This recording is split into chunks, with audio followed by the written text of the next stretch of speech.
Ok, super. Ben, merci Sandrine et Nico d'être présents pour cette interview. Euh, Avec plaisir. Avec déjà, grand plaisir. déjà, je suis super heureuse en fait qu'on ait la chance de se retrouver sur cette île en Thaïlande où en fait on a vécu au même endroit Mm. et d'avoir cette chance de pouvoir se rencontrer parce que c'était vraiment le fruit du hasard au départ. Complètement. Hein. Je ne savais pas quand vous habitiez ici. C'est grâce à une connaissance en France que je l'ai su, donc c'est chouette. Ouais, bah c'est cool de pouvoir retrouver des gens qui sont dans la même énergie, Bah ouais, différents coins du monde.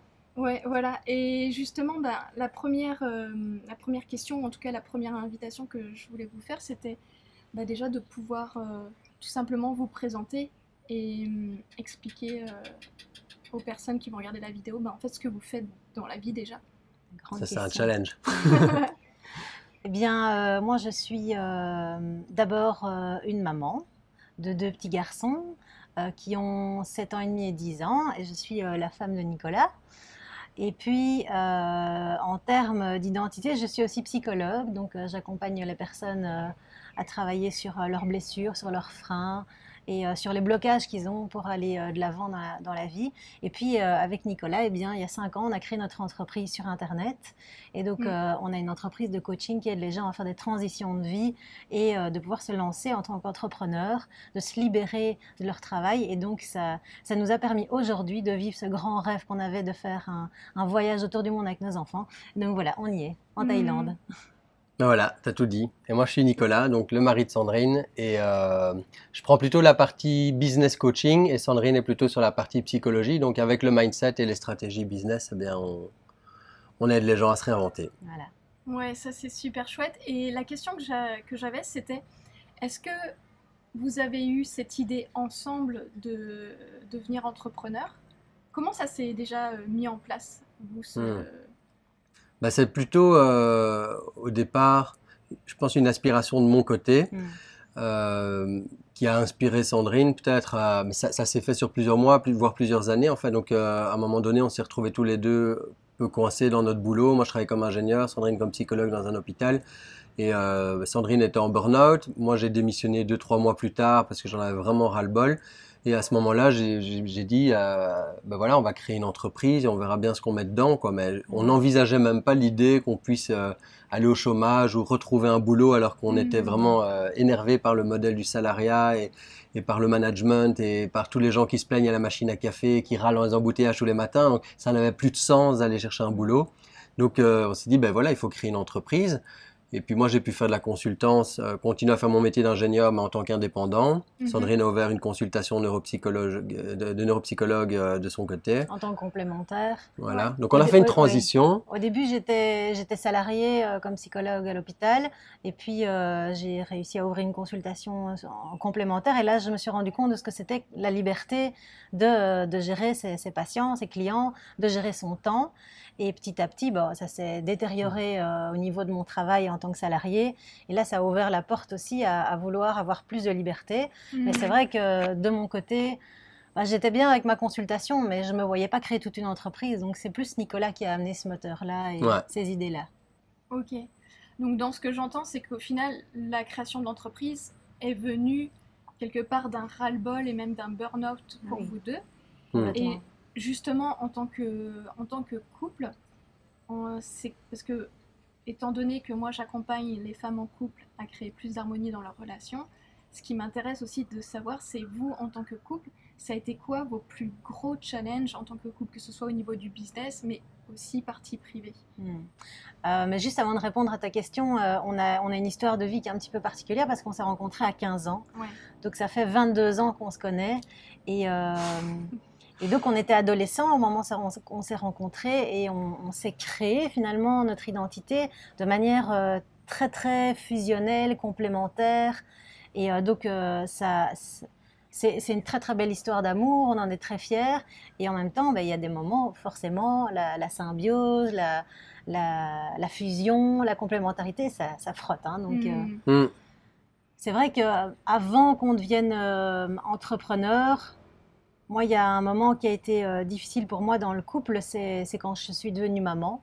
Mhm. Et là, ben, ce qui est compliqué, c'est les changements au niveau du corps et de voir que ben, on n'est plus qu'une femme, une épouse, une amoureuse, une amante. On devient une maman aussi, et donc il y a beaucoup de choses qui se sont transformées à ce moment-là. Donc c'est vrai que ça a été pour moi une des premières étapes difficiles au niveau du couple, de manière privée. Ok. Et Mm. quand tu dis que c'était difficile, c'est plus...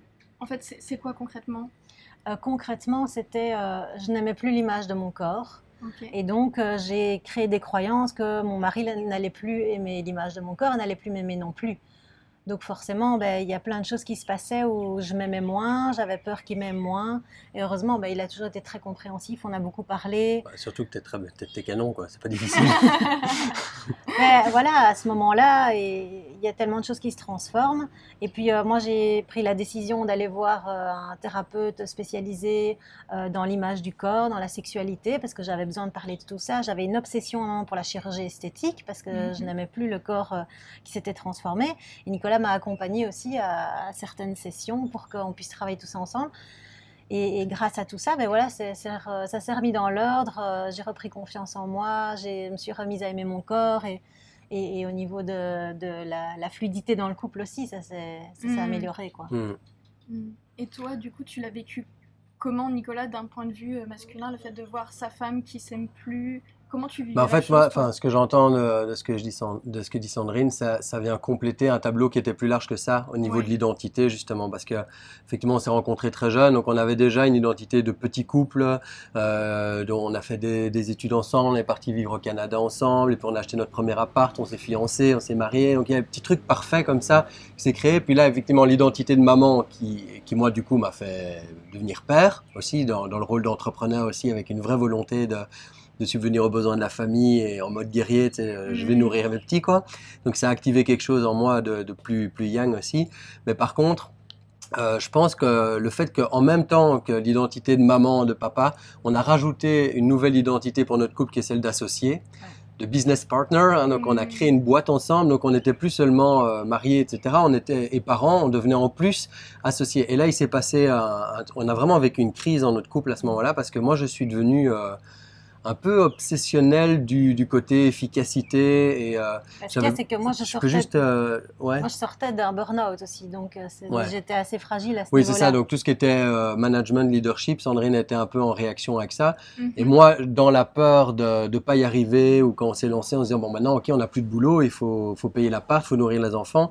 Et donc je suis rentré dans un mode très directif et je suis devenu très exigeant. Et dans la peur, je devenais même désagréable et colérique. C'est-à-dire que quand Sandrine ne faisait pas exactement ce que j'imaginais ou que je trouvais qu'elle prenait un peu des trucs à la légère, ce qui est plus dans sa personnalité, ben ça me rendait fou, quoi. Et donc je commençais à gueuler comme un patron, comme les gens qu'on voulait fuir, en fait. Je devenais le patron à la maison.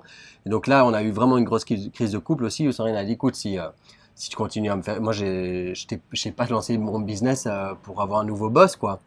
Ouais. Donc, soit tu te calmes, soit on se quitte, tu vois, ça a vraiment été une vraie crise. Et puis, on a fait un travail, on était voir un thérapeute ensemble, enfin, on a fait une thérapie de couple, Un autre. ouais, on a travaillé vraiment ces positions de leadership. Moi, j'étais un peu étonné parce que Sandrine exprimait le fait qu'il fallait que chacun en ait notre identité propre et qu'on fasse pas tout à deux. Mais moi, je sentais que notre business, fallait que ce soit du Sandrine et Nicolas. D'ailleurs, c'est ce qu'on a fait. Donc, il y a eu des challenges avec ça. Et on aime bien l'analogie tu sais, sur les motos, il y a parfois un sidecar à côté. Ouais. Et Sandrine m'a dit un jour, j'ai l'impression avec toi que c'est toi qui conduis la moto et moi je suis dans le sidecar, les cheveux au vent et tu m'emmènes je sais pas trop où. Elle m'a dit, mais non, j'en ai rien à foutre, je veux ma moto, quoi. Et je veux aller à la vitesse que je veux, où je veux, quand je veux. Et si je te rejoins, tant mieux. Si à un moment on prend une autre route, tant mieux. Mais je veux ma liberté. Et ça m'a vraiment beaucoup parlé, ça m'a challengé parce que j'ai besoin de contrôler ça. Donc j'ai dû lâcher ça, mettre mon leadership un peu plus bas. Et Sandrine, du coup, a augmenté fortement sa façon de prendre les choses en main. Et aujourd'hui, je crois qu'on a un autre équilibre et qu'on a réussi à surmonter ce challenge-là. Et en même temps, moi, j'ai compris aussi en travaillant ensemble que j'avais ma responsabilité de m'être installée dans le sidecar. Parce que c'était très confortable de le laisser conduire jusqu'au moment où, effectivement, ben, ça craque. Et là, je me dis, j'ai même plus le droit de choisir la direction ou la vitesse. Et ben voilà, comme disait Nicolas, il y a un moment, il faut réajuster les choses. Et chacun a pris sa responsabilité. C'est vrai que c'est intéressant, en tout cas, là, ce que vous soulevez. dans le sens où vous avez aussi des énergies différentes, malgré le couple fusion, vous avez des énergies différentes. Et toi, tu disais que tu avais ce côté plus entrepreneur, plus yang.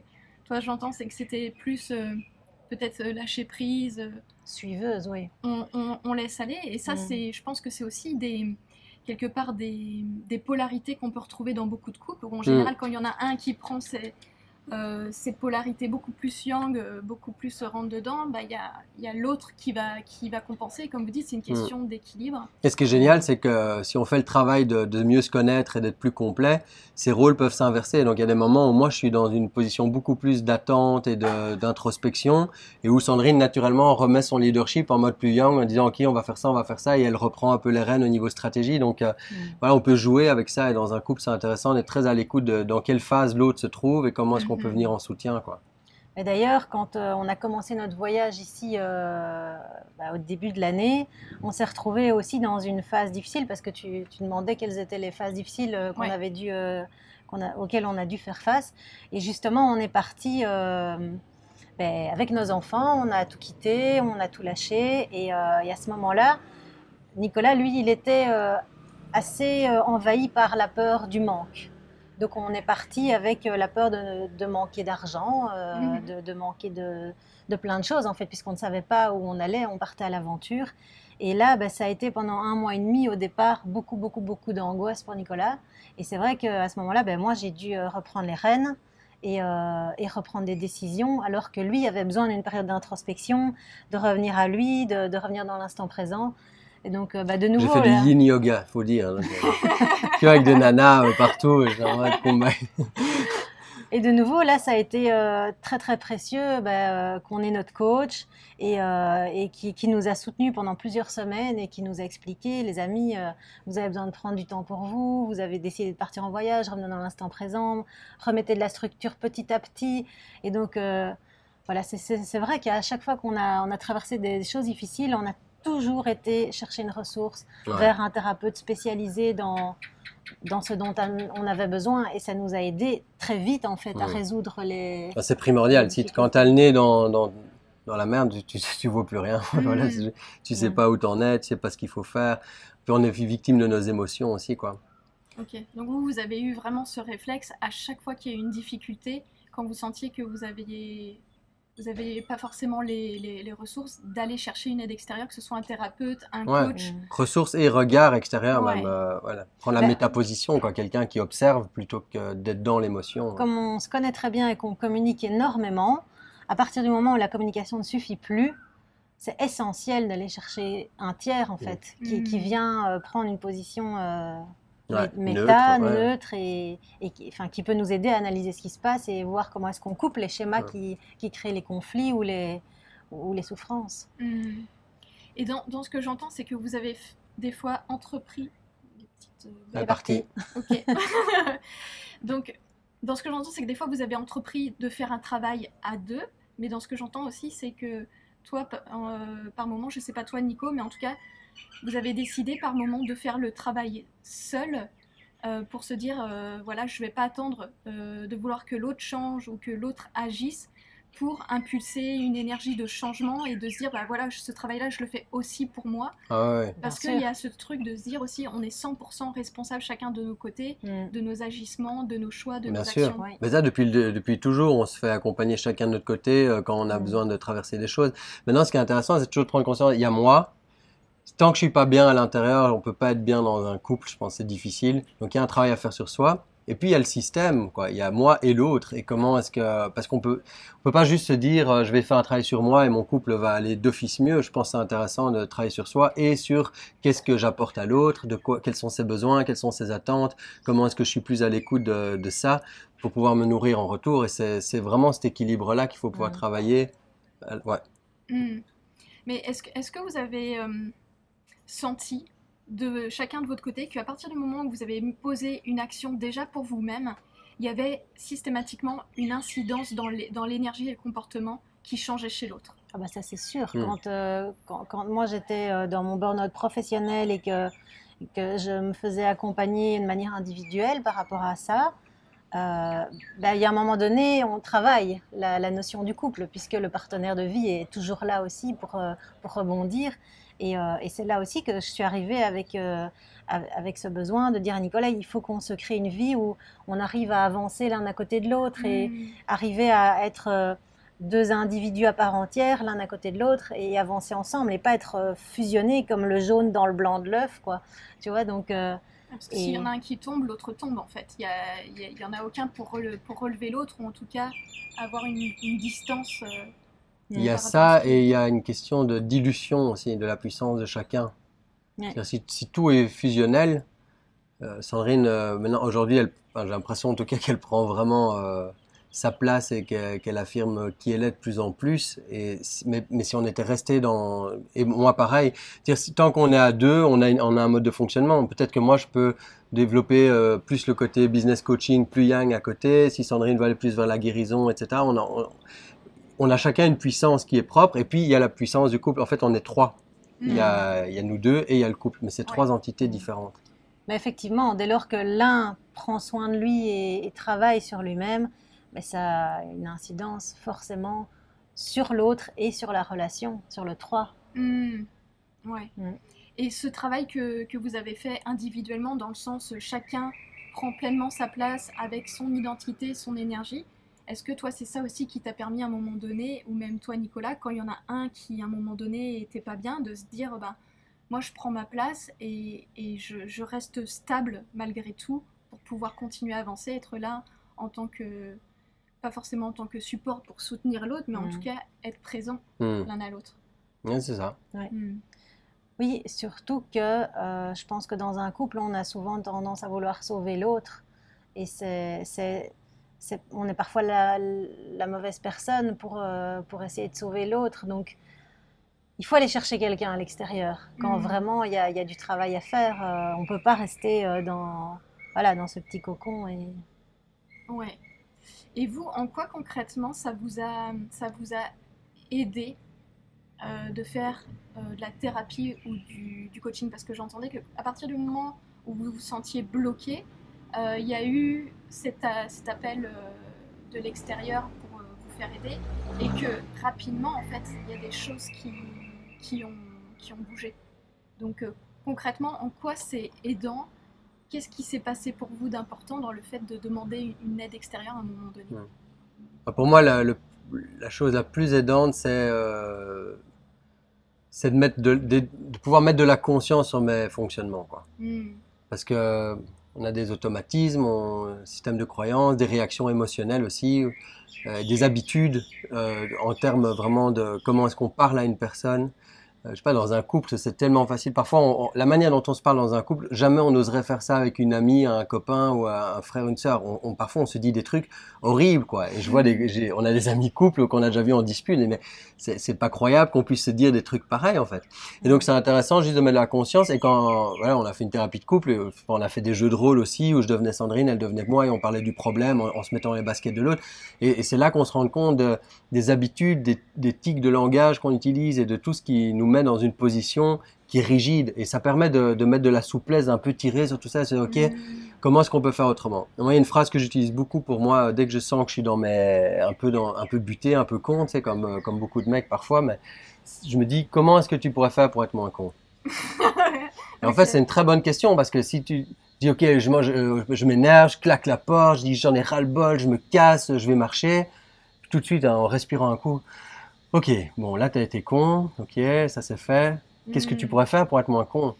Peut-être plus écouter, poser une bonne question, aller chercher une ressource extérieure, dire voilà j'ai besoin d'une journée pour moi, désolé j'ai été nul, mais j'ai besoin de souffler, j'ai besoin de réfléchir. Juste prendre ce temps-là. Et la thérapie, nous, ça nous a aidé. Enfin, je dis la thérapie, on passe pas notre vie en thérapie, mais quand on en a eu besoin, ça m'a permis de mettre de la conscience sur mes attitudes et sur mes automatismes, quoi. Et c'est super intéressant parce que tous les deux aussi, vous avez des rôles d'aidants, en fait. Vous aidez d'autres personnes, comme moi je peux aider d'autres personnes, et c'est de se dire que on n'est pas des surhumains, et qu'en fait, nous aussi, en tant qu'aidants, parfois on a besoin d'être aidés, parce que comme tu dis, quand on a le nez dans la merde, c'est ça qui est drôle aussi, c'est de se dire, on est super puissant, on est super fort pour pouvoir faire cet effet miroir à d'autres personnes et les aider à avancer très vite. Et puis des fois, quand il s'agit de nous, il y a un peu ce truc de se dire aussi, l'ego qu'on prend un coup. Bah, c'est le chemin de sagesse à faire, je crois, en tant qu'aidant, c'est de pouvoir de plus en plus laisser l'ego de côté et de pas décharger ses poubelles émotionnelles sur son conjoint parce qu'on on en a reçu plein sur le dos toute la journée. Donc voilà, c'est ça le travail à faire. Et ici, au début de l'année, quand on s'est retrouvé dans cette situation où Nicolas avait besoin de se recentrer, il était vraiment, vraiment très mal. Et là, moi, je me suis dit en tant que psychologue, ben, c'est pas grave. Moi, j'ai toute ma boîte à outils, on va s'en sortir, quoi. Et j'ai beau essayer tout ce que j'avais comme outil à ce moment-là, il n'y avait rien qui prenait. Donc effectivement, j'étais outillée, mais j'étais pas la bonne personne ou j'étais peut-être trop dans le problème. Et là, j'ai dû effectivement mettre mon ego de côté. J'ai dû, oui, à un moment me rendre à l'évidence, quoi. Il faut aller chercher une aide extérieure. J'avais besoin d'un chaman balinais. Entre autres. On a aussi essayé ça. Ouais. Ok, bah, merci beaucoup déjà pour vraiment ce partage de cœur à cœur, parce que c'est vrai que on vous connaît beaucoup sur la facette aussi entrepreneur, vous avez un grand réseau, vous aidez beaucoup de monde, et donc c'est vrai que on n'a pas souvent aussi ce retour dans l'infoprenariat ou l'entrepreneuriat, de cette facette privée où on se dit que voilà, on est des humains aussi, avec des challenges, des difficultés.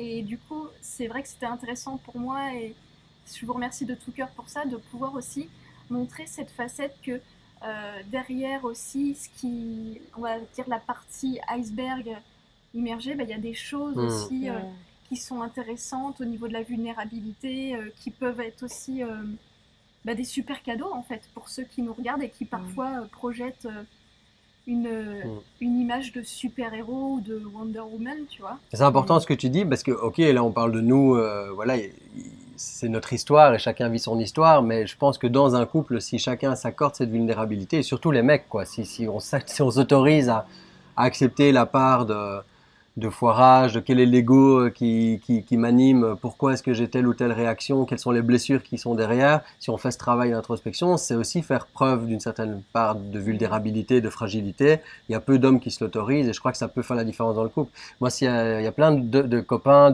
d'hommes qui m'ont dit « C'est quoi ton secret? 22 ans avec la même femme, comment c'est possible ?»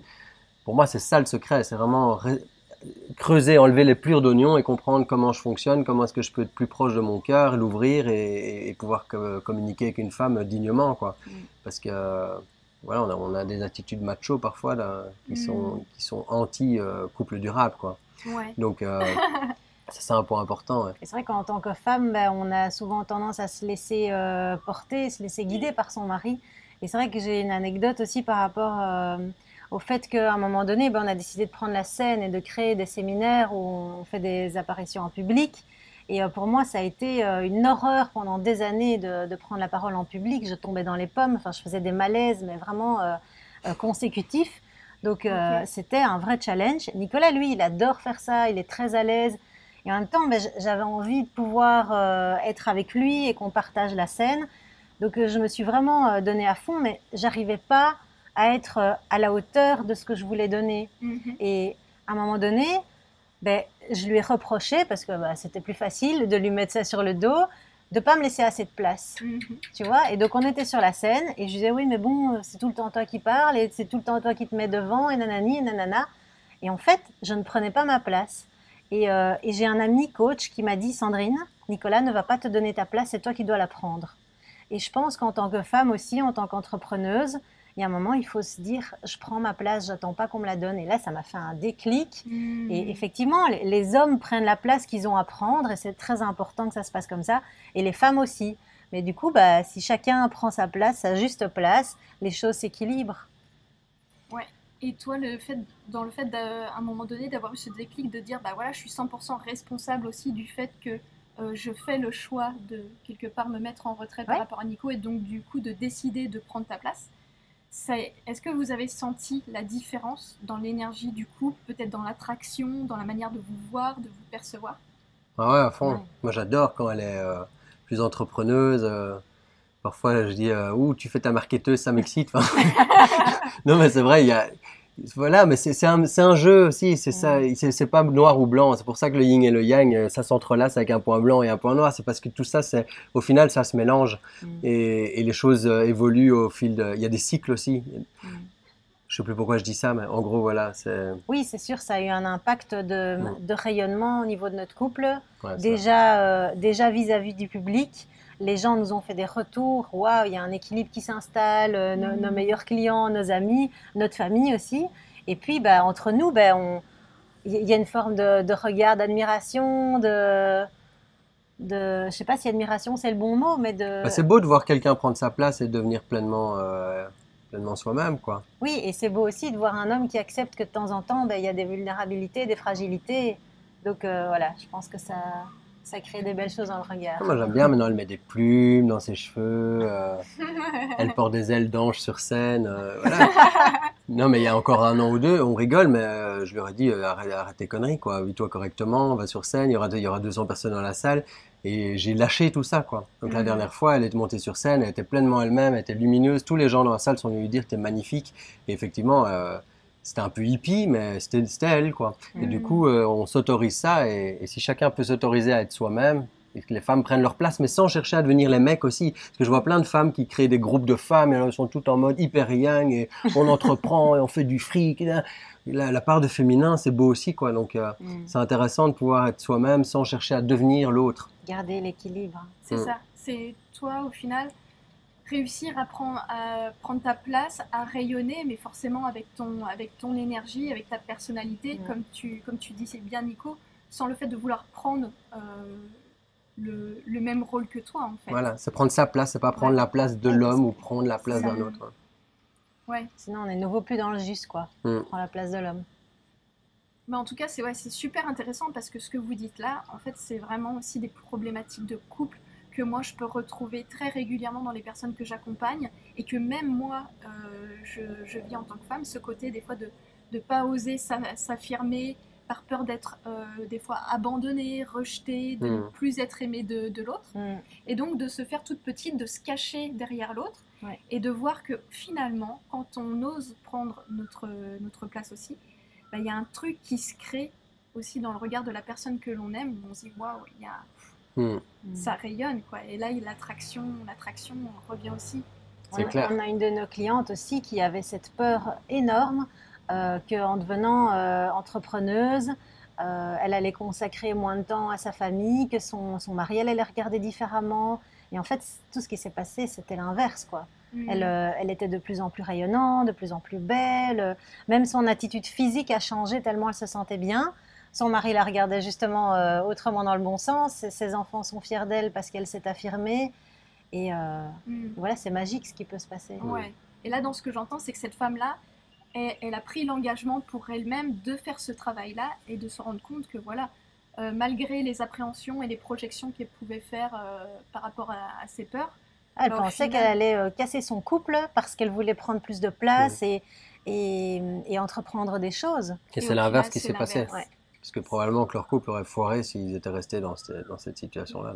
Ok. Et donc elle, le fait qu'elle ait osé prendre sa place et faire ce travail-là, ça a complètement changé la dynamique. Ouais, puis à mon avis, ça fout un peu les chocottes aussi. Oula, ça bouge, quoi, donc il faut que j'assure. C'est sain, en fait. Il n'y a rien de négatif qui peut arriver si une femme décide d'être pleinement soi-même. Et pareil pour un mec, quoi. Rien de négatif peut arriver. Oui, ça bouscule le couple, ça change un peu l'équilibre. Mais au final, ça crée de l'admiration, du respect. Qui n'aime pas voir une personne se réaliser pleinement? Au pire, ça peut activer de la jalousie, mais même ça, c'est un truc à travailler. Donc c'est ça, c'est le changement crée un déséquilibre, mais au final pour remettre les choses en place, mais de manière plus harmonieuse et plus saine, juste. quoi. Tant mieux si ça recrée le débat et le dialogue dans un couple qui en a besoin. Et puis honnêtement, il faut dire les choses aussi. Hein. Si à un moment, j'ai lu un bouquin là-dessus, Millionnaire Fastlane, où le gars dit, si vous êtes en bagnole, vous êtes driver et que vous avez quelqu'un à côté de vous, ça rejoint un peu le sidecar, et que cette personne vous fait profondément chier, à un moment, il faut lui dire, descendez de la voiture s'il vous plaît. Donc, il faut aussi dire, on voit des couples où les gens veulent vraiment tenir les morceaux ensemble, et si une personne ne peut pas se réaliser parce qu'elle est bloquée par le conjoint, il y a des choses à faire aussi, des décisions à prendre. Donc c'est aussi ça, prendre sa responsabilité, prendre sa place, c'est aussi un moment dire stop. On a des clients, on en a pas mal d'ailleurs qui, au cours de notre programme J'entreprends ma vie, décident de mettre fin à leur couple parce que c'est pas la bonne personne pour les laisser rayonner. Donc si on se fait étouffer, si on se fait écraser par une personne et que cette personne n'est pas capable de se remettre en question, à un moment il faut pouvoir prendre des décisions aussi. Donc nous on n'est pas là pour vanter le monde des bisounours et rester en couple tous pendant 25 ans. Nous c'est notre histoire parce qu'on fait un travail d'introspection chacun de notre côté et qu'on a, on a su traverser les crises. Mais probablement que si j'étais resté un connard et un patron à la maison, Sandrine m'aurait dit écoute, c'est fini quoi. Donc j'ai du mal à déglutir rien qu'en le disant d'ailleurs. Mais voilà, ça demande du courage de travailler sur soi. Il n'y a rien de tout ça qui est simple. Il y a plein de gens qui nous envoient des mails en disant oui, mais pour vous c'est facile, vous faites tout à deux, vous êtes en couple. Non, c'est pas facile.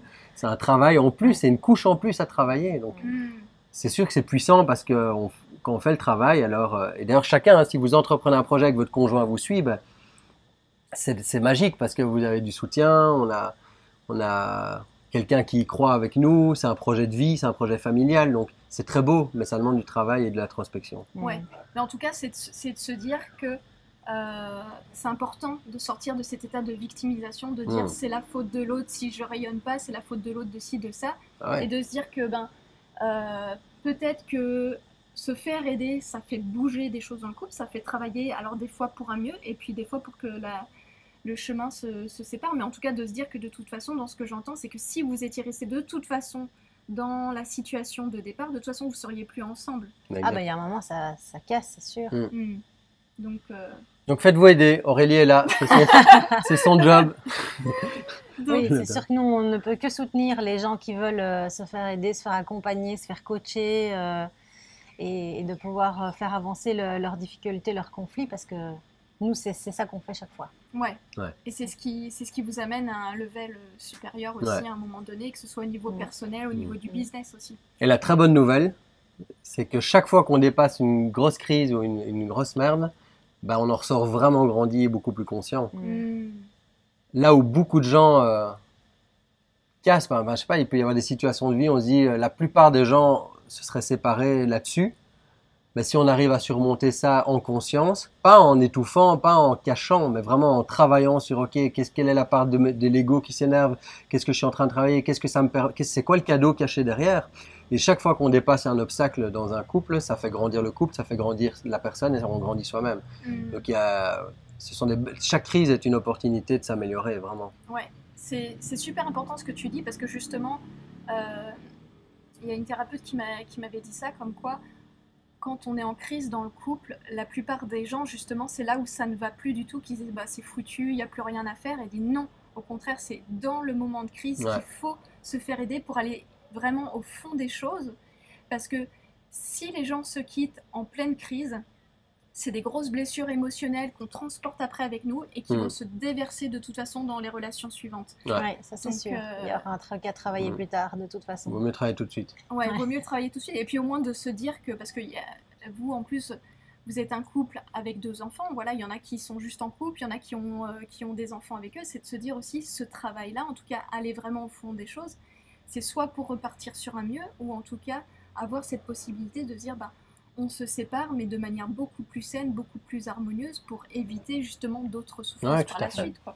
Et puis de toute façon, moi j'ai lu un jour dans un livre de Yvon Dallaire, qui est un psychologue, sexologue, qui dit de toute façon le couple c'est un système qui n'engendre que des crises et des disputes et des conflits. Donc si vous décidez de vous mettre en couple, vous savez ce qui va vous arriver. Vous pouvez directement prendre contact avec Aurélie. Mais en tout cas, et puis il y a plein de beaux moments aussi. Mais oui, non, mais c'est ça, c'est de se dire que de toute façon c'est challengeant parce que chacun a un univers différent, une éducation différente, des histoires différentes. Donc de toute façon, l'autre est là pour nous aider à travailler, parfois à pointer du doigt des blessures d'enfance. Parfois je lui fais comme ça. Regarde le miroir. Ouais, regarde le miroir. Mais oui, mais même moi aussi, je le fais parfois avec Adrien, de dire ouais, ok, là on est dans des projections, quoi. Donc c'est super intéressant. En tout cas, je suis super heureuse d'avoir pu faire cet échange. Merci. On est passionnés. La vidéo a duré un peu longtemps, mais c'est super intéressant. Ouais, ça va. On n'a pas non plus 35 minutes. On est bon. C'est bien. Parfait. Je pense que ça peut se digérer. Ouais. En tout cas, bravo pour ce que tu fais. Merci beaucoup. Et puis bravo à vous qui êtes en plein lancement de J'entreprends ma vie, c'est ça? Ouais. Donc voilà, je mettrai un petit lien aussi dans la vidéo justement de votre site pour que les gens aillent voir ce que vous faites. Un grand plaisir. En tout cas, je trouve ça chouette que tu aies décidé d'accompagner ces femmes qui sont aussi dans l'entrepreneuriat ou qui accompagnent un entrepreneur, parce que c'est des défis qui sont pas évidents avec au niveau des émotions, ça fait des montagnes russes et je pense que c'est vraiment... C'est un défi supplémentaire, Voilà. c'est de se dire que le couple c'est déjà quelque chose de challengeant, mais en plus vous devez en faire l'expérience. Quand le couple va pas, bah, c'est le business derrière. Voilà, c'est ça. Et c'est très très touchy quoi. Ouais, c'est ça. Ça va pas quoi. Non, dans le monde du salariat, les couples se font chier, c'est aussi un défi. Ouais. Mais non, il y en a qui sont heureux comme ça. Ouais. Oui, bah, chacun y trouve son compte, mais en tout cas de voir que c'est aussi important que, en tout cas, le couple qui est quelque chose de beau, de grand et de super puissant, ça peut aussi avoir un effet sur d'autres sphères de notre vie, que ce soit la santé, que ce soit les relations avec peut-être les enfants, la famille, le travail, en tout cas que c'est quelque chose de super puissant qui est important de prendre soin et d'entretenir pour pas foirer aussi, ou en tout cas que ça vienne entacher les autres domaines de notre vie, quoi. Ouais. Tout à fait. Merci beaucoup à vous deux. Merci à toi Aurélie. Et merci à vous qui nous avez regardés. À très bientôt. J'espère que ça vous a apporté beaucoup d'inspiration. Et si vous avez des partages à faire, voilà, mettez ça en commentaire et on aura un plaisir à vous répondre. Et puis on adore les likes et les partages aussi. Et les petits cœurs. Ok, Salut tout le monde. bye Salut. bye.